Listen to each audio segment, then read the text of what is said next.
계절 가운데 주님 앞에 예배드리며 하나님의 아름다우심을 경험하기를 사모하며 나온 주의 성도들, 머리 위에 하늘로부터 은혜와 긍휼과 평강과 위로와 하나님의 능력이 충만하게 임하시기를 축원합니다. 여러분, 11조가 뭐죠? 11조는 소득의 10분의 1을 하나님께 드리는 것을 말하는 거예요. 11조의 실천은 우리가 가진 것이 우리의 것이 아니라 철저하게 하나님의 것임을 생각하게 하는 거예요. 성경은 11조 정신을 가르칠 때에 그것이 하나님의 것임을 강조하고 있습니다. 물론 10분의 1만이 하나님의 것이 아니고 나머지는 내 것이라고 말할 수 있는 게 아니에요.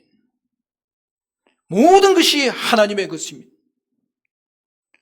여러분 믿습니까?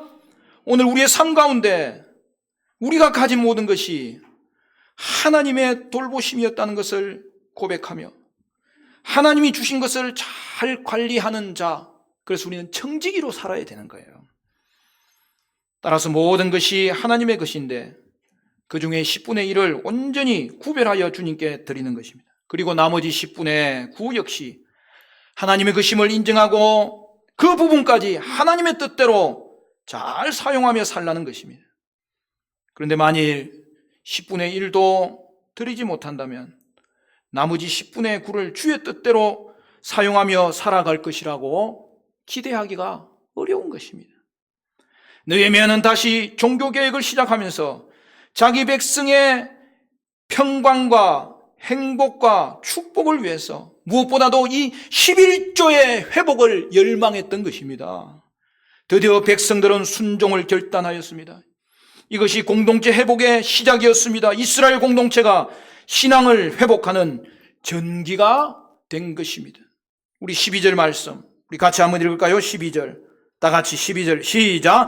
이에 온 유다가 곡식과 새 포도주와 기름의 11조를 가져다가 곡간에 드림으로. 우리는 오늘 본문을 통하여 11조 신앙의 의미가 무엇인지를 살펴보기를 원합니다. 첫째로 11조는 성도의 헌신을 나타냅니다. 우리가 정말로 복된 존재가 되기 위해서는 헌신의 삶이 우리의 삶 가운데 나타나야 되고 우리의 눈을 떠야 되는 거예요. 그 중에서도 11조 생활이 헌신의 기초입니다. 여러분 11조를 왜 드리죠? 실제적인 의미에서 11조는 사역자의 생활을 위해 드리는 거예요. 그러므로 11조는 성도의 책임감을 나타내는 거예요. 여러분 10절은 어떻게 시작합니까? 10절을 보면은 이렇게 되어 있습니다. 내가 또 알아본즉 레위 사람들이 받을 몫을 주지 아니하였으므로 그 직무를 행하는 레위 사람들과 노래하는 자들이 각각 자기 밭으로 도망하였기로. 여러분 이스라엘 가운데 어떤 일이 벌어졌습니까? 여러분 느헤미야가 오늘 레위 사람들이 받을 몫이라고 한 것은 11조를 의미하는 거예요. 느헤미야 6장에서 성벽 건축이 완성된 이후에 느헤미야는 성벽 건축만큼 중요한 신앙 건축을 위해서 에스라를 앞장세워 말씀 부흥 운동을 일으켰지 않습니까? 그때 사람들이 회개하면서 다짐한 3가지가 있는데 이방인과의 통혼 금지, 안식일 준수, 11조 실천이었습니다. 그런데 느헤미야가 본국을 비운 사이에 백성들이 다시 11조 생활을 외면한 것입니다. 11조를 보관하는 곡간이 텅텅 비게 되자 결국 레위 사람들은 어떻게 되었습니까? 자신들의 분깃을 얻을 수가 없어서 먹고 사는 문제의 해결을 위해 밭을 경작하러 성전을 떠났던 것입니다. 그리하여 성전 예배가 원활하게 이루어질 수 없게 되었습니다. 이러한 모습을 보고 당시 사람들은 이런 생각을 했을 수도 있습니다. 아니 하나님의 일을 하는 자들이 죽기까지 인내해야지 고작 먹고 사는 문제로 사명을 팽개치는가? 사람들은 언제나 남의 말은 쉽게 할 수 있습니다. 이럴 때일수록 사역자들의 처지를 생각하고 자신을 돌아볼 수 있어야 합니다. 우리가 하나님의 일을 등한시했구나. 우리가 무책임해서 이런 일이 생겼구나. 하나님의 성전의 예배가 결국 우리의 삶들 가운데서 다시 무너졌구나. 여러분, 누구의 생각이 바른 생각일까요? 11조는 성도의 책임을 나타내는 표지판과 같습니다. 어떤 사람은 11조는 구약시대의 유물인데 지금은 은혜의 시대이기 때문에 그 율법을 따를 필요가 있나라고 생각합니다. 그렇지 않습니다. 사실 11조는 율법에서 시작된 게 아니에요. 여러분, 11조는 모세의 율법 이전에 이미 드려졌던 거예요. 우리가 잘 아는 대로 창세기 14장 20절에 너희 대적을 내 손에 붙이신 지극히 높으신 하나님을 찬송할지로다 하며 아브라함이 그 얻은 것에서 10분의 1을 멜기세덱에게 주었더라. 아브라함은 멜기세덱 대제사장에게 11조를 드렸던 거예요. 야곱도 마찬가지입니다. 고향을 떠나는 중에 하나님 앞에 11조를 약속하고 그는 결국에는 11조를 드렸던 것입니다. 또한 예수님께서도 11조 신앙을 버리지 말라고 말씀하셨습니다. 마태복음 23장 23절에 이렇게 기록합니다. 화 있을진저 외식하는 서기관들과 바리새인들이여 너희가 박하와 회향과 근처의 11조는 들이되 율법에 더 중한 바 정의와 긍휼과 믿음은 버렸도다. 그러나 이것도 행하고 저것도 버리지 말아야 할지니라. 사랑하는 성도 여러분, 율법주의는 우리가 버려야 됩니다. 그러나 율법의 정신은 오늘 시작 시대에는 더 감수하고 더 지킬 수 있어야 된다는 것을 말씀하고 있습니다. 왜 그래요? 이제는 예수님이 우리의 중심에서 우리와 함께 살기 때문입니다. 어떤 사람은 11조의 축복에 대해서 말하면 축복을 위해서 11조를 드리는 것은 기복주의다라고 하면서 11조는 아예 드리지 않는 성도들도 봅니다. 그러나 여러분, 11조는 축복을 위해 드리는 것이 아니라 이미 주신 하나님의 은혜에 대한 감사로 드리는 거예요. 모든 것이 하나님의 은혜로 주신 것이지만 그 중에 10분의 1만 드리라고 했기 때문에 10분의 1을 구별해서 드리는 거예요. 나머지는 내가 사용할 수 있도록 하나님이 허락하신 거예요. 따라서 11조는 당연히 드리는 거예요. 그런데 하나님은 감사로 드리는 이 11조에 대하여 또한 축복하더라는 거예요. 여러분, 이것이 신비한 거예요. 성도가 11조의 책임을 다하면 하나님께서도 그 성도의 앞길을 책임을 다해 지켜주시더라는 거예요. 두 번째, 11조는 지도자부터 드려야 합니다. 먹고 살기 위해 성전에서 레위인들이 도망친 상황에서 레위인들의 이 모든 환경을 간파한 느헤미야가 어떻게 합니까? 여러분, 11절을 보십시오. 11절에 뭐라고 되어 있죠? 내가 모든 민장들을 꾸짖어 이르기를 하나님의 전이 어찌하여 버림바 되었느냐 하고 그 레위 사람을 불러 모아 다시 제자리에 세웠더니, 여러분, 민장들은 백성의 족장을 말하죠. 백성들의 모범을 보여야 할 지도자들도 11조를 등한시했던 것입니다. 그러자 느헤미야는 솔선수범하지 못한 민장들을 꾸짖었습니다. 리더란 앞장서서 헌신하는 사람들입니다.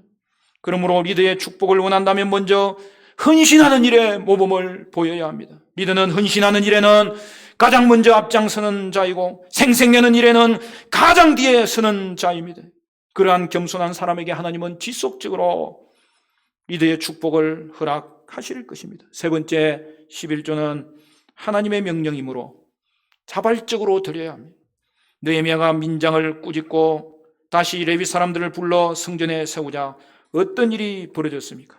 우리 12절 다시 한 번 더 읽습니다. 12절 한 번 더 시작. 이에 온 유다가 곡식과 새 포도주와 기름의 11조를 가져다가 곡간에 드림으로, 여러분, 느헤미야의 권면을 따라 백성들이 정신을 차리고 레위 사람들이 느헤미야의 지침을 따라 11조를 강제로 징수할 때까지 기다리는 것이 아니라 자발적으로 11조를 들고 성전을 찾아왔고 성경 곳간에 채웠던 것입니다. 백성들에게 영적 각성이 일어나 11조 준수가 회복되었고, 그리하여 자발적인 11조가 이스라엘 백성 가운데 일어나게 되었던 것입니다. 사랑하는 성도 여러분, 헌금에 대한 자세가 더 중요하다는 거예요. 고린도후서 9장 7절을 보면, 여러분, 고린도후서 9장은 헌금장이라고도 하는데 그게 핵심적인 말씀이 이것입니다. 각각 그 마음에 정한 대로 할 것이요 인색함으로나 억지로 하지 말지니 하나님은 즐겨내는 자들을 사랑하시느니라. 성경이 정한 헌금의 기준은 11조예요. 물론 예배의 헌금도 있고 감사의 헌금도 있고 목적을 위해서 드리는 헌금도 있습니다. 그러나 가장 기초는 11조 생활이에요. 여러분, 감사 헌금도 필요해요. 어떤 분은 감사가 많이 약한 걸 볼 수 있어요. 가장 11조와 헌금에서 각자 마음에 정한 대로 하면 되지만 한 가지 원칙이 있다는 거예요. 인색함으로나 억지로 하지 말고 최선을 다해서 즐겁게 드리라고 말씀하는 거예요. 그래서 액수보다 더 중요한 것은 헌금 드리는 자의 마음밭인 거예요. 여러분, 성도에게는 두 가지 신앙 유형이 있음을 봅니다. 하나는 하나님이 모든 것을 주관하시고 인간은 그 하나님의 섭리에 반응한다는 하나님 중심의 신앙입니다. 그런 신앙을 가진 사람은 모든 것을 하나님의 은혜로 알고 고난이 있어도 합력하여 선을 이룬다고 생각하고 감사합니다. 그래서 헌금 생활도 하나님의 은혜에 감사하면서 헌금하는 거예요. 다른 하나는 인간이 모든 것을 주관하고 하나님은 그 인간의 행위에 보상하신다는 자기 중심의 신앙이 있어요. 그런 신앙을 가진 사람은 내가 복받을 행동을 하니까 하나님이 보상하셔야 한다고 생각합니다. 헌금을 할 때도 보상을 생각하면서 헌금하고, 그래서 일이 잘 안 되면 금방 11조를 드리면 축복받는다고 했는데 왜 축복이 없지라고 불평을 합니다. 여러분, 이것은 하나님께 감사하는 헌금 생활이 아니고 하나님을 이용하는 생활이에요. 여러분, 11조는 하나님의 것을 하나님의 것이라고 고백하면서 드리는 것으로, 11조를 드리는 신앙은 그 자체가 아름다운 축복이, 믿음의 축복을 받은 거죠. 여러분, 생명도 주님이 주셨습니다. 여러분, 이 땅의 모든 환경도 주님이 주셨습니다. 여러분, 믿음도 주님이 주셨고 물질도 주님이 주셨습니다. 더 근본적으로 재물 얻을 능력을 우리에게 주신 분이 주님이십니다. 우리가 가진 모든 것은 하나님이 주신 것입니다. 어떤 성도님을 보면 11조 준수를 결단하고 나아갈 때 믿음이 한 단계 올라가는 것을 보게 됩니다. 또한 그렇지 않아서 늘 초보적인 신앙에 머무는 경우도 보게 됩니다. 여러분, 11조는 신앙생활의 기초입니다. 그러므로 여러분, 11조가 하나님의 명하신 것이라면 우리는 11조 드리는 것은 최소한의 헌신으로 생각해야 됩니다. 어떤 분은요, 어떻게 하면 11조를 더 드릴 수 있을까? 다양한 명목을 세워서 11조 생활을 하는 걸 볼 수 있습니다. 조금 여유 있게 해주시면 10의 2조를 드리고 10의 3조를 드리는 사람들도 있어요. 어떤 분은 10의 5조까지 하고 맨수레담 회사를 설립한 하이드는 10의 9조까지 드린 그러한 신앙의 놀라운 은혜를 누렸던 것을 볼 수가 있습니다. 미국의 사업가 하이드는 일찍이 서점을 경영하여 거부가 되었습니다. 그러나 1989년에 밀어닥친 경제공황으로 인하여 그의 사업은 부도가 났습니다. 당시로서는 엄청난 돈인 10만 달러의 빚까지 지게 되었습니다. 그러나 그는 실망하지 않았습니다. 오히려 그는 가족의 보금자리인 집을 팔아 이미 YMCA에 기부하기로 약속했던 기부금을 내기도 했습니다. 그리고 그 판값에서 11조를 내는 것을 잊지 않았습니다. 그럴 때마다 주위 사람들은 그를 비웃었습니다. 자네 제정신인가? 헌금은 나중에 돈을 많이 벌었을 때나 하고 먼저 빚부터 갚아야 되지 않겠는가? 인간적으로 보면 맞는 말일 것입니다. 그러나 하이드의 생각은 달랐습니다. 물론이지, 나는 지금도 하나님께 진 빚을 먼저 갚으려고 하는 걸세. 그는 하나님의 빚을 사람의 빚보다 더 두려워했던 것입니다. 하나님께 드릴 것을 먼저 드린 그는 결국 3년 후에 맨수레담 회사를 창립하고 이전보다 받았던 축복이 더 놀랍도록 증가하는 축복을 받았습니다. 그리고는 주님의 일에 앞장서서 인생을 더 힘있게 살아가기 시작했는데 수입의 굴을 하나님께 바치는 헌금 생활을 남겼던 것입니다. 이처럼 사람의 빚보다 하나님께 빚지는 것을 더 먼저라고 사실을 깨닫고 행하는 그러한 자는 반드시 하나님의 말씀대로 하나님이 갚아준다는 사실을 증명했던 것입니다. 네 번째로 11조를 잘 관리해야 되는 것입니다. 백성이 낸 11조로 성전 곳간이 채워지면서 느헤미야가 어떻게 했습니까? 13절을 보면 이렇게 되어 있습니다. 13절에 내가 제사장 셀레미야와 서기관 사독과 레위 사람 브다야를 창고지기로 삼고 마따냐의 손자 사꿀의 아들 하난을 버금으로 삼았느니 이는 그들이 충직한 자로 인정됨이라. 그 직분은 형제들에게 분배하는 일이 없느니라. 여러분, 느헤미야는 11조로 인하여 성전 곳간에 재물이 쌓이자 11조의 효율적인 분배를 위해서 관리자로 각계각층의 세 사람을 세웠습니다. 제사장 셀레미야와 서기관 사독과 레위 사람 브다냐를 세웠습니다. 그리고 세 사람을 돕는 실무자로 하난을 세웠습니다. 하나는 평민의 대표로 추정됩니다. 그들은 충직한 사람으로 인정받아 레위인들에게 물질을 정직하게 분배하는 일을 맡았던 것입니다. 사랑하는 여러분, 교회의 11조는 그 수입이 전임 사역자를 위한 몫으로 사용되어야 되는 것입니다. 어떤 교회는 11조가 차고 넘치니까 그것으로 교회를 꾸미는 일, 시설을 확충하는 일, 땅을 사는 일, 건물을 짓는 데 사용하는 것을 볼 수 있습니다. 11조는 가장 먼저 전임 사역자의 생활을 지원하는 데 사용되어야 됩니다. 그리고도 남는다면 어떻게 해야 됩니까? 다른 사역자를 돕는 데 사용됩니다. 교회의 시설을 꾸미기 위한 지출이 필요하다면 원칙상 다른 헌금을 추가해서 거두어 사용해야 되는 거예요. 마지막 다섯째로 11조는 하나님께서 기억하십니다. 14절 말씀 우리 같이 읽습니다. 14절 말씀 다 같이 시작. 내 하나님이여 이 일로 말미암아 나를 기억하옵소서. 내 하나님의 전과 그 모든 직무를 위하여 내가 행한 선한 일을 도말하지 마옵소서.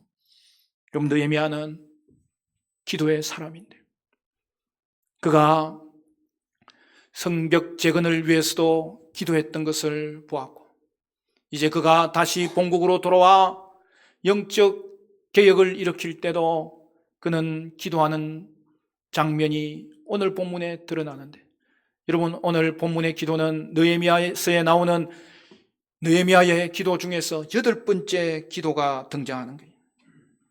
느헤미야가 자신이 선한 일을 한 것을 기억해달라고 한 것은 내가 이렇게 일을 많이 했다는 의미의 교만의 표현이 아닙니다. 자신의 헌신을 기억해 주셔서 이제 성전이 잘 회복되게 하시고 그로 인하여 백성이 축복받는 일이 생기도록 기도하는 겸손의 표현이었습니다.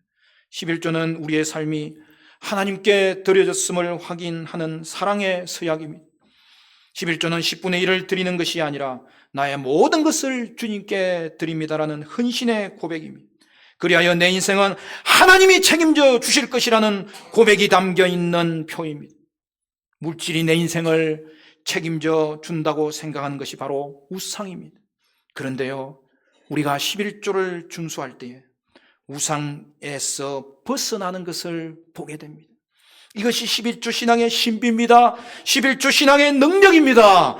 여러분, 그리하여 물질 문제에 있어서 우리는 하나님을 전적으로 신뢰하며 살아가게 되는 거예요.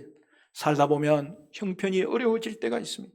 그때 11조를 드리기가 쉽지 않습니다. 그러나 우리는 물질 문제에서 하나님을 전폭적으로 신뢰해야 합니다.